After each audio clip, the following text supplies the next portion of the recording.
Greetings and salutations to our fine podcast audience. Welcome to 3Ps in a Pod, episode 194. We made it.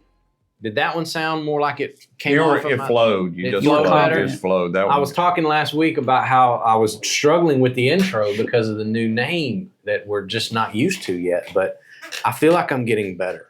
good. I'm always on the improvement. Maybe by sometime in the 300s you'll be good. Maybe. We still on I track? can't imagine we're going to make it to 300. I can't either, but I couldn't imagine we get to one. No, that's true. But here we are. I don't know.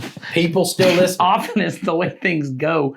I mean, we're probably just going to keep answering questions as long as someone sends questions. I guess. It's their fault. It's Yeah. the people who send us the questions. It's So their we're giving the fault. people what they want. Oh, yes, because that's how we roll.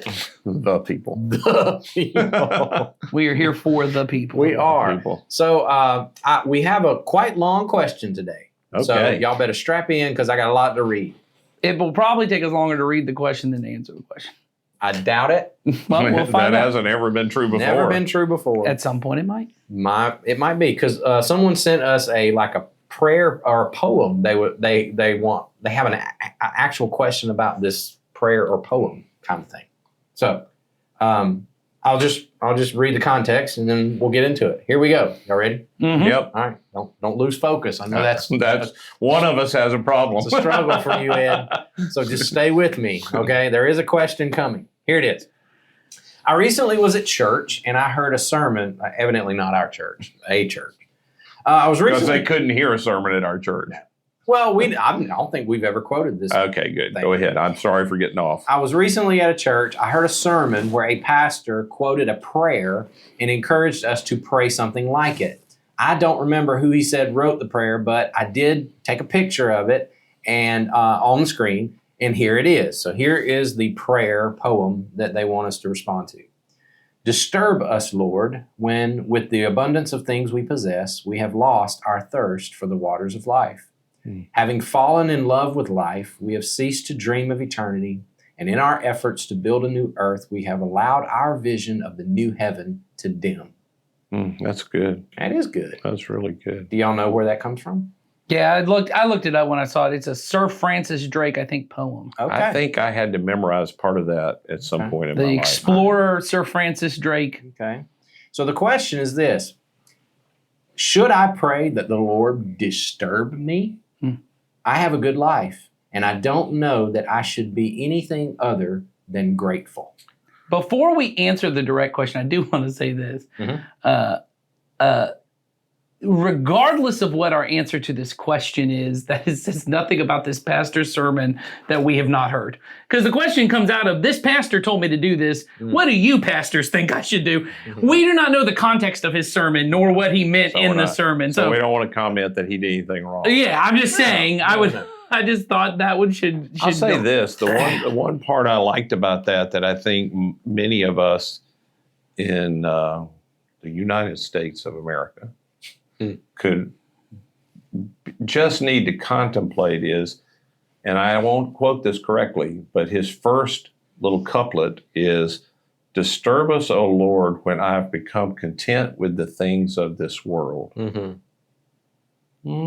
Some of us could spend some time just asking yes. God, "Hey God, what do I need to think about that?" Yeah. In particular, the first couplet says, when the abundance of possessions I knew have made me... That's what I meant. Well, I think that part in particular is really important, which is, The abundance of things. I have this abundance of possessions. It's made me no longer, I think, thirst for the waters of life is the way he said it. Yeah. I think that part is certainly very I think good. it's very true of the cultural moment we sit in our country. Yeah, I walked down to a garage sale in my neighborhood. Really, honestly, they were selling the house, and I knew these people slightly, and I just wanted to say, "Hey, where are you moving? We're going to miss you. You're good neighbors," all that kind of stuff. And of course, we also looked around their stuff, and they had doll stuff there that were for a little girl. Mhm. I happen to know their daughter's in college, Mhm. but they've held on to this stuff for a long, long time. And they were still wanting, I thought, pretty good money for toys. $50 for some of it. Mhm. And I'm thinking, And I'm just thinking, here's a person who lives in a nice neighborhood, because I live in a nice neighborhood. They've got this abundance of stuff. They're not going to even take it with them. Mm-hmm. They could have just given it to somebody. Yeah. But instead of giving it, they want to, it's not critical. I'm just saying this is the way of our world. Yeah. This is the way of our country. If I can get something out of it, I should. And people would say, that's good stewardship. Yeah. Well, it might be good stewardship. Yeah. Maybe. Or good stewardship might be that not everything given to me was for me. Mm-hmm. Mhm. Everything that comes to me is not necessarily for me. God intended for me to get the blessing of being able to help somebody else with it. Mm. And so this person's question was, I feel mostly grateful. That's good. Yeah. And you should But I hope. sensed in the question that maybe they were struggling with that phrase, "Lord, disturb me." Yeah. If as that might mean that they would be something other than grateful. Yeah. Yeah, I think there's a level to the Christian life, mostly what God is doing, depending on how you interpret the word disturb, doesn't always mean a negative thing, right? Oh. That God sometimes disturbs me in a way that he is Mhm. kind of get in the waters of my soul to kind of, bubble up a little bit. But then sometimes the disturbing is I become pretty convicted of something. And I do think, once again, not even to say something to the poem, because I read the rest of the poem. Not sure I like the rest of the poem. That part of the poem is pretty good, though. And what it seems that the author means in that part about disturbing us when we become, the abundance of possessions has made us no longer thirst for the waters of life. I think there is a way in which, in the kind of affluent county we live in, don't know who the listener is, where they live, but in the affluent county we live in, we really do think that the goal is to get to a place where, we talk about this on our sister podcast, Not Great Parents podcast, a frictionless life. Oh. Yeah. And that, because I don't know many people that would say they love money. I don't know anyone who would say they love money. Jesus seems to think the love of money is a pretty big problem. All of us think we don't love money. We got a lot of money. Yeah. I like to do a lot of stuff with money. I don't got a problem with money, though. It really bothers me if I lose any, Yeah. or if the government wants more of somebody it. takes more Or than somebody, I think yeah, they should. that's Yes. right. I don't love it, but boy, I get really upset if something happens to it. Yes. Yeah. And there seems to be this idea, I think, for a lot of us to think what really stands between me and a frictionless life, a life where nothing really disturbs. Let's use that word. That's the word. Nothing really disturbs me. Nothing really bothers me. If I could get enough money, maybe I could live in a nice enough house with the kind of accommodations I have, and maybe I could get a little gate around that community. And maybe if I could do that, I could keep out any other disturbances that might exist. And maybe when there's something wrong with my health, if I had enough money, I wouldn't be too disturbed by that health problem. Maybe I could get enough things that life would not be a problem for me. And that I do think that what God is trying to do in the life of a believer, the disturbing me does lead me to gratitude. I don't think those two things are mutually exclusive. And I don't just mean there's the very basic way of saying it, which is, you go to a third world country, you get disturbed by their poverty, and you're so grateful for what you have. That's one level. But then there's another one, which is when I get disturbed enough to do something, when I get disturbed enough to even suffer alongside somebody else, I become not grateful for the things I have. I become very grateful for the life God has given me. I think in terms of, if something, I have a friend right now whose child is, in a bad situation health-wise, has had a critical kind of situation in their life. And this is an adult child, the parents are my age, and it's not disturbing to the parent that if they had to get rid of a bunch of their stuff to help this child, that wouldn't be disturbing to them at all. Yeah. They'd be thankful that they had it, Mm-hmm. and that they could get it. In fact, the parents I know would be willing to go into debt of That's stuff they right. didn't have because they're so disturbed by what was happening for the kid that they could help the kid. And it's because the love for the kid is greater than the stuff that they have. And I think that if I were to pray a prayer, disturb me, O Lord, what I'm saying is, God, are there things in this world that disturb you that ought to disturb me? Yes. Are there things that I can see, if you were to open my eyes, that ought to disturb me, that I might do with some of the things you have flowed toward me, even my time, even my prayer, even my tears, that I might literally cry over something that's happening that maybe I can't even figure out what to do about it, but that I would be caring enough about it that my emotions would be moved, that I might pray before you about it, because I do believe prayer does something. It's not just something I do. That you might find a deeper relationship with God by praying, disturb me, about the things that disturb you. And I think most Christians believe there are probably a thing or two in this world that disturb Jesus. I would think so. Well, he wept. He was moved with compassion. Yeah. I mean, that word compassion is a gut-wrenching word that we could translate compassion. I think that picture is of Jesus being disturbed. I do too. So I think that's a good thing. Well, and I do think gratitude. I think it's Ronald Rolheiser, who's a priest who wrote this book that was very influential to me. He said the chief sign of spiritual maturity is the person who can be truly grateful. The person who lives their life truly grateful, that they realize everything God has given me is a gift. Even these sufferings, there's something in them. I can go to God and be grateful, right? Rejoice always. Rejoice in the Lord doesn't mean I rejoice for the suffering, but I rejoice because of God in the middle of whatever this is. And I think there's a way in which most of us would say, man, I'm so grateful for my life. Thanksgiving's coming up. Everyone's going to sit around and say what they're thankful for. And most people are not thankful. Most people have a cheap gratitude, which mostly means these are the things I enjoy. And so I'm thankful, and everyone knows this, thankful for my new car. When I get the car, I'm pretty quickly not thankful for it pretty later. I think it was in when it dies, I'm not thankful for it. Yeah, and I'm not thankful for it when there's a new car that has better features and I really want to have that thing.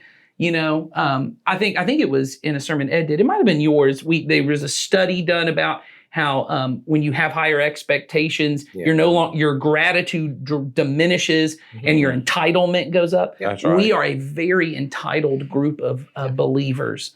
And we, by and large, begin to expect this frictionless life, because I've got the money, it should kind of work. I was recently in a situation where there was someone in my life who I very much love, who didn't have a vehicle at the time. And so my wife and I both have a vehicle. And so I said, you can borrow our vehicle.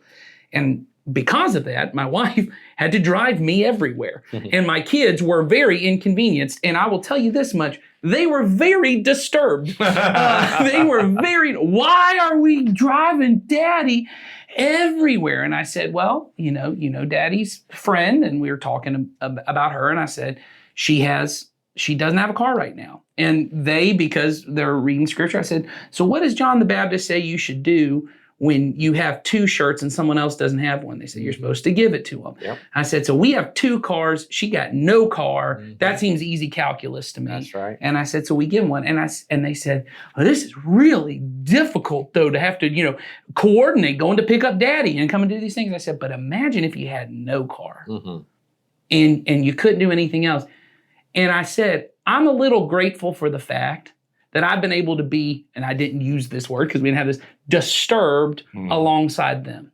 That there is a way that love, the way Paul says it in Romans, is I mourn with those who mourn. And maybe I should be disturbed alongside those who are disturbed. Like you said, when there's someone I love, when it's a child of mine and their life is difficult, I don't go, well, okay, I hope everything's okay, and then go off to my business. I'm disturbed. I carry that. I hold that. Right.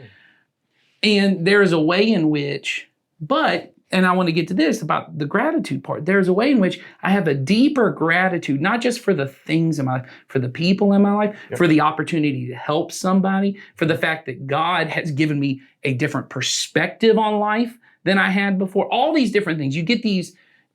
There's a sense of gratitude in this deepness of, I didn't deserve any of this. The fact that I have 2 cars, this person does not have one, that does not say anything about me. It says something about the goodness of God, not only that he would bless me, but that he would allow me to be a blessing to this person, because in the end, this person is blessed not because of me. Yeah. They are blessed because of God. That's Well, right. and it's as you described it there, Nathan, it is the disturbance Yes. that leads to that gratitude. That's right. Correct. You know, That's right. it made me think of one of the number one things that I encourage clients that I'm counseling to do when they are steeped in, not necessarily clinical depression. So that's not what I'm talking about, but I'm talking about depressive thinking. Let's use that term Sure. because that's a little more distinctive.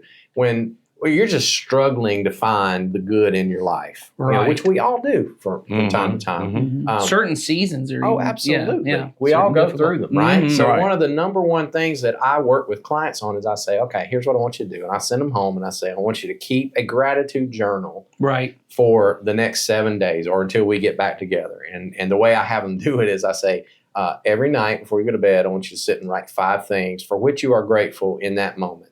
And I want you to keep that piece of paper. And then the next night, you got to come up with 5 new ones. You can't just repeat. Right. And I said, so over the next 7 days, you're going to have a list of 35 things. And then once they get to there, I say, now I want you to go back and do it again, but you got to start at the end. And what that does is that makes me dive deeper into my life. Mhm. And it makes me actually start to look around and to Mhm. see. And I said, pretty soon, you're going to have to start looking for things you're thankful for rather than just reciting the ones. That's and, right. and they often report when I had to actually start digging and looking around my life, I started looking going, wow, there are things here that I didn't see. Mhm. And then they get that disturbance of, why did I not see that? Mm. Why did I not see this thing that I know I should not take for granted, Right. that I should be grateful for? So in that way, to the person's question, I think disturbance can lead you to that gratitude, right? Right. And I think this idea that what God wants for me is for me to kind of have this life that then I would look back and be grateful for the life. Mhm. I think it has led us sometimes to this more entitled thinking, going back to that kind of comparison where I really think the life is what I'm supposed to be grateful for. And it's really God I'm meant to be grateful for, how good he is, how faithful he is. And so, even that exercise, even if I'm in a really bad season and and I don't see things to be grateful for, maybe there are things in my life that I feel like I shouldn't be grateful for. That's that. right. Even in that, Mhm. as I do that, I start to find things even within those things that I thought I wasn't supposed to be grateful for. I go, well, I do see a blessing there and I do can. see this. And that the ultimate goal is that I become the kind of person who can give my life away in such a way that I can love God and love others properly, that I do so in the way Jesus said to do so. And that requires disturbance, but that ultimately I become grateful for because that also is a gift of God that he is working in my life in such a way to allow me to do that. I partnered with him, sure. There are things I have to do, but not everybody allows that to happen. And when you allow the Spirit of God to work within you in such a way that the things that once didn't disturb you now do disturb you, I think at least I have become more grateful. I have started to see this life really isn't about me, and that what a blessing it is to know it's not about me, because it is an oppressive thing to live under the thought, I have to make my life good and pleasing, because when I go through a difficult circumstance, I'm now the one who's got to figure it out. I'm now the one that's got to do this, which then leads me deeper into either anxiety or depression or some kind of, because it's bad thinking. It's backwards thinking that somehow I'm the one that's got to solve this problem.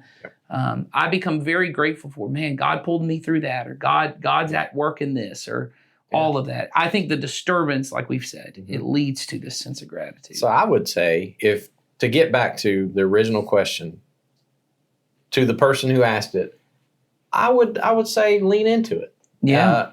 Pray that prayer. I mean, what do you got to lose? Pray that prayer for 20 days or, a period of time. Just pray that prayer and be honest about it. And then just look around Mhm. And I do think the Lord would answer you there. Mhm. Well, and I'll say this. I was sitting here thinking about being somewhere listening to message, which, Mhm. I've certainly had that experience. And something moved me enough to grab my phone and take a picture of it. Yeah. I probably was moved in the moment that this is something I ought to think about. Mhm. But I've also had the experience that, and I don't know you, so please don't be offended. I don't mean to offend you, because this has happened to me. Then I start thinking about it, and something in me goes, "Oh, you don't need to do anything about that. Mhm. Yeah. You don't need to change that. Mhm. That's not. I mean, look at all you're already whatever. Mhm. So just let that go." Yeah. I think the Holy Spirit might have been speaking to you in the moment that Mhm. made you take that picture, and you probably ought to, like you said, Yeah. there's Lean in. enough broken things in this world that need to be fixed. Or at least spend enough time to where you and the Lord can wrestle with this long enough for you to come to a conclusion of what is disturbing me. What does that look like? And is it a need for me right in this moment where I'm at? I don't think there's anything wrong with you and the Lord wrestling with this. And if you come out the other end and nothing comes of it, well, all right, you did the work. You surrendered that to the Lord, and you and Him dealt with it, and now you can move on to the next thing. But Maybe you could start with the question of why does it disturb me that I ought to think about being disturbed? Mhm. wow, I'm just saying, that's that deep. because the guy wanted me to be disturbed, but it disturbs me That I should. so I'm now going to question that. Maybe you ought to talk to God. Why would it be a problem? Because God's not going to lead me to anything that's for my bad. Mm. If me asking God to disturb me makes me think my life's going to become terrible, well, now I have to say what we've always said. The most important thing is what you think about when you think about God. And if you think somehow God has been waiting for you to pray something so He could go, I've been waiting for this moment to screw them up. Yeah. We have a bad picture of God. Mm. God's That's not trying to give you a horrible life. That's right. Whatever you pray, He's going to answer in a way that is for your good. Well, and I do think the thing you said there that I thought was huge, and we just often, when you hear it a different way too, the voice of the voice that wants to drive me back to comfort, when I feel disturbed by something, when I look at something and I'm disturbed by it, and I go, I don't know if that's right. When I look at the abundance of my possessions and I go, man, I don't really thirst after God very much. I don't hunger for righteousness. I don't weep a lot. I don't feel a lot of compassion towards other people. All these things that you sort of see in the teaching of Jesus and the life of Jesus. And that's disturbing. The nature of compassion is it disturbs me, right? It's in my gut. I feel it. I want to do something. The voice that goes, no, go back to comfort, is more likely the spirit of this age, the way that we live in this age of, hey, just pull out your phone and look at TikTok a little longer. You won't have to think about that anymore. Comfort is very much a drug that puts us to sleep. Yes. And what I think is interesting, we've talked a lot about this age, and we talk about on TikTok, Netflix binging, whatever it is. But this was written by Sir Francis Drake A long time ago. A time where he was on a boat in the middle of the ocean with nothing going on. He's like, man, I got too much stuff. And it's Scurvy is right around the corner. you think about the way that he thinks about that, and that's the nature, I think, within human beings is I want to move to this place of comfort. And that's what we think really the American dream that we often mix in with the good news of Jesus. And we think is that God's getting me to a place that when I retire, I can go sit on the beach and just have a really comfortable life. And I may have to put some work in, a disturbing work when I'm in my 20s and 30s. And it should get a little easier every year, getting closer to retirement. And then it's smooth sailing. Right. That's not in the gospel of Jesus. No. And when you look at the life of Jesus, the closer he got to Jerusalem, the more disturbed he seemed to be. Yeah. The closer he got, the more upset about stuff, the more compassion he felt, the more you see him weeping. And I think there's a way in which we have really thought a good and enjoyable and pleasing kind of life is one where I don't cry that much, and I don't feel I'm not upset about a lot of stuff. And that probably is, going back to Jason's other thing, because we have such a bad thought process around mental health. We think any kind of what we label as negative emotions, there are no, bad emotions, but we label them that way as I shouldn't feel. I just thought we used to call people that struggle with mental challenge disturbed. They were disturbed. That's true. Right. And so that's the feeling I think we a lot of have is I want to go and get it so I don't even have to feel sad ever That's again. Right. I don't ever have to feel upset about something I see in the world. Well, that's not the life of Jesus. The life of Jesus is not, I look at things in the world and I go, well, that's not my problem. I don't have to feel bad about that or think anything negative about that. It's that old thing of the only way past that is through it. That's Yes. And I talk to clients about that all the time is, the best way to not feel sad anymore is to feel sad. Yeah, that's right. That's right. You got to let it out. Investigate it, unpack it, talk it out with somebody, and let's go through it. Let's write. I use the image of it's like standing in the ocean and waves are coming. You can't stop the wave. It's going to hit you. But if you try to steel yourself against it and not feel it, you're going to get knocked down. Right. But if you ride it and let it go, take you where it's going to take you for a bit, not in an unhealthy way, but in a controlled way and understanding it better, it's eventually going to just die on down. And and they're always temporary.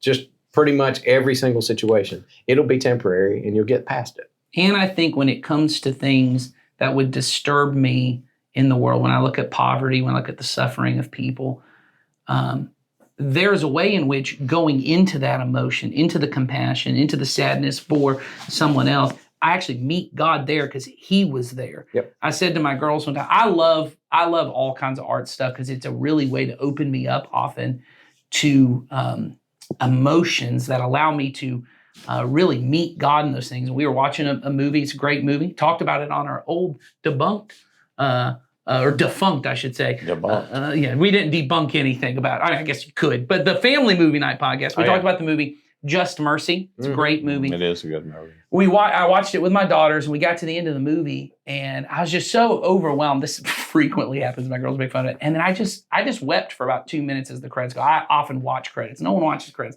I often just sit to kind of feel the emotion, whatever it was. I sat there crying, and one of my daughters came over and said, Daddy, the movie's over. He didn't die. Because that's how the spoiler alerts for Just Mercy. He got it. Why are you crying? And I just said, I think Jesus is crying about this. And so I feel like I should cry with him. Mm-hmm. And I think there's a way in which if I don't want to be disturbed, I'm often missing out on where Jesus is. Mm-hmm. That he's weeping as we see him weep over Jerusalem. He's weeping over the problems in our world.